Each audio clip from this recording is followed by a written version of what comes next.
Ito ang reading mo, Libra. Welcome back to our channel. Naway nasa mabuti kayong kalagayan while watching the channel. This is a general reading. Kayo nang bahalang magpalit-palit na situation nyo sa reading ko.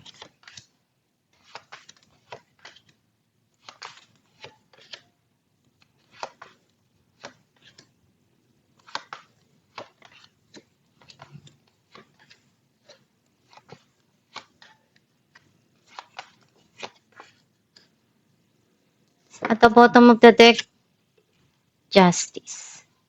I feel like yung nasisense ko na energy mo, andun yung gusto mong makuha na justice na alam mong iyon yung tama para sa'yo, na ma-receive mo yun, na maibigay sa'yo.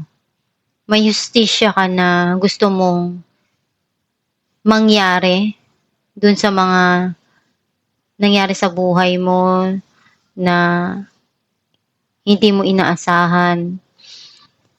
Some of you, nagkakaroon na ng linaw yung mga nangyari sa nakaraan na sitwasyon.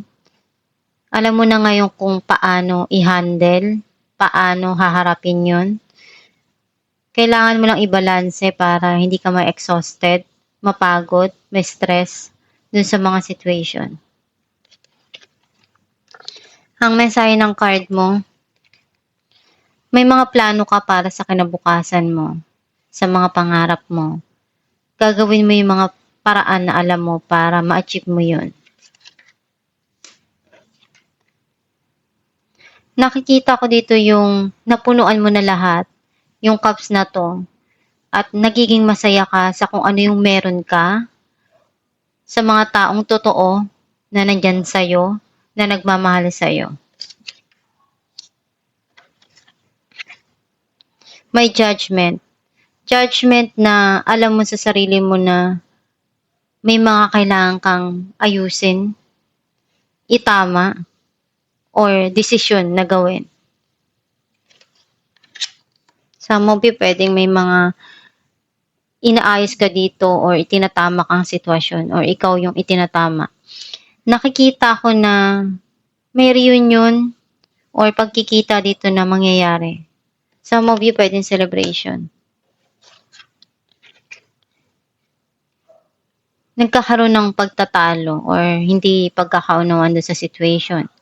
Some of you, you feel connected to the past situation or person.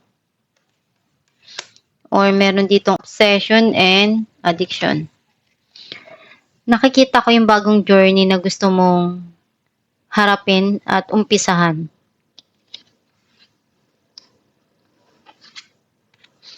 Meron ditong papasok na bagong opportunity para sa'yo na igagrab mo.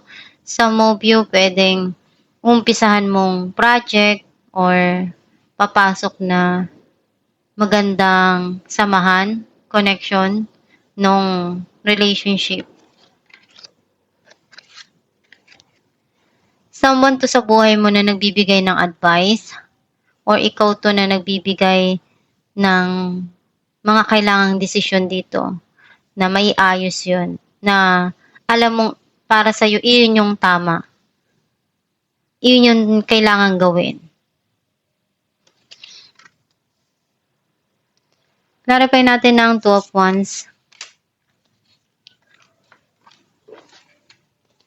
Two of Swords and Seven of Wands. Marami kang pagsubok na pinagdaanan. Nalagpasan mo yun. Naging matatag ka dun. And babangon ka at lalaban ka kahit anong mangyari. Dahil alam mo sa sarili mo na marami ka pang pangarap na gusto mong maabot. Clarify natin ang Judgment. Knight of Swords and Knight of Swords. Someone is rushing, coming towards you to talk to you. Para linawin yung mga nangyari. Para ayusin kung ano yung mga nangyari before. Or magkausap. Clarify natin the Devil.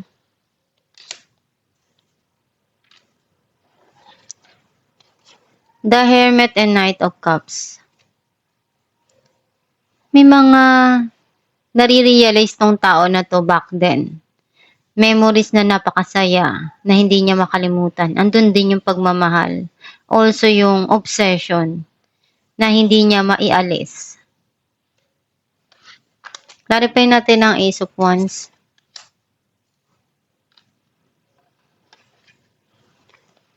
Five of Swords and Judgment. May mga gusto ka ng kalimutan na nangyari para sa'yo na mahirap na dalhin pa para sa present mo. Andun yung may mga desisyon kang kailangan ayusin dito at harapin para maumpisahan kung ano yung darating at papasukin mong bagong opportunity para sa'yo. Clarify natin ang Ten of Cups.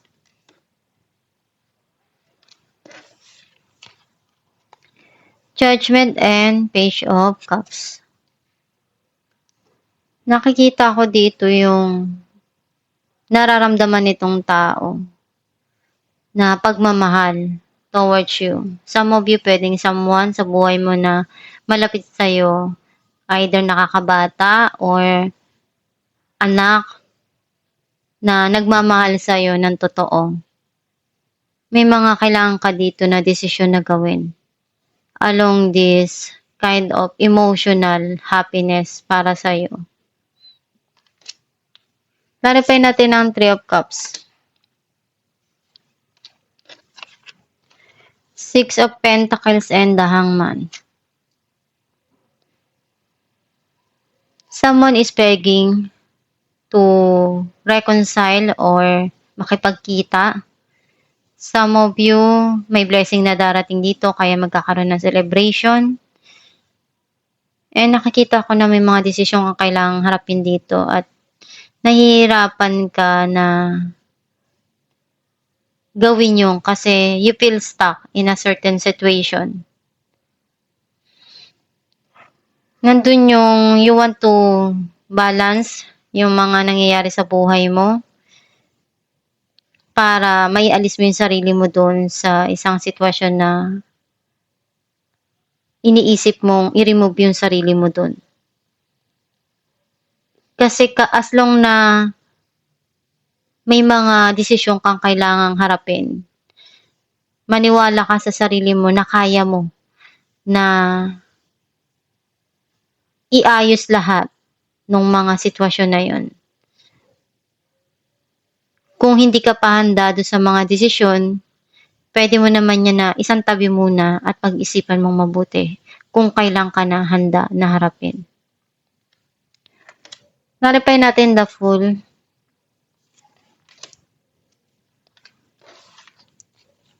The Hierophant and Six of Wands.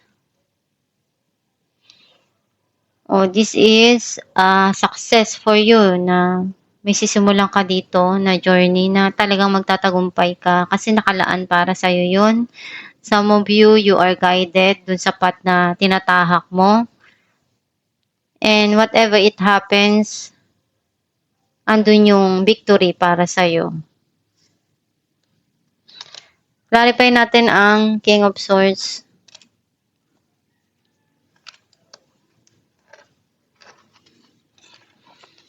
The World and Queen of Wands.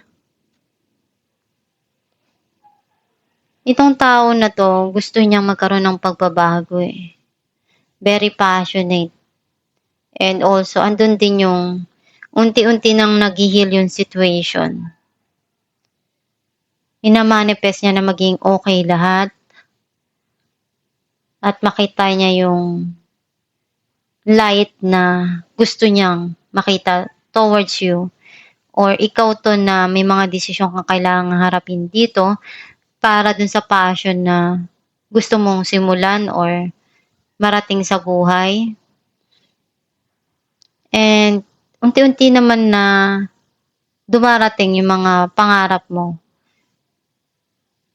Some of you meron ditong travel or na merong long distance. Nasa malayo. Alamin natin kung anong mensahe ng yung gabay.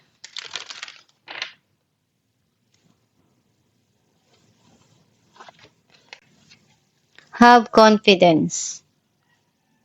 Moving forward does not necessarily require you to have confidence in yourself. Confidence in God is enough, along with knowing that God works through you and with you in all ways. Lean upon us if your confidence wavers, and we will buoy your courage and faith. Ang mensahe ng iyong gabay na magtiwala ka sa kakayahan mo at sa Diyos Ama sa mga nangyayari sa buhay mo. Kung ano yung mga pinagdadaanan mo ngayon, gawin mo lang yung makakaya mo na malagpasan mo yung mga pagsubok na yon. At sipagan mo lang. Gawin mo yung best mo para ma-achieve mo kung ano yung tagumpay na gusto mong makuha sa buhay. And magdasal ka lang palagi para magabayan ka dun sa path na tama para sa'yo. At yung gusto mo na marating. Isipin mo lang palagi na nandyan ang Diyos Ama sa tabi mo para tulungan ka. At magtiwala ka sa kakayahan mo. At itong yung reading Libra, kung nakaresonate ka, kindly comment down below. Thank you for watching.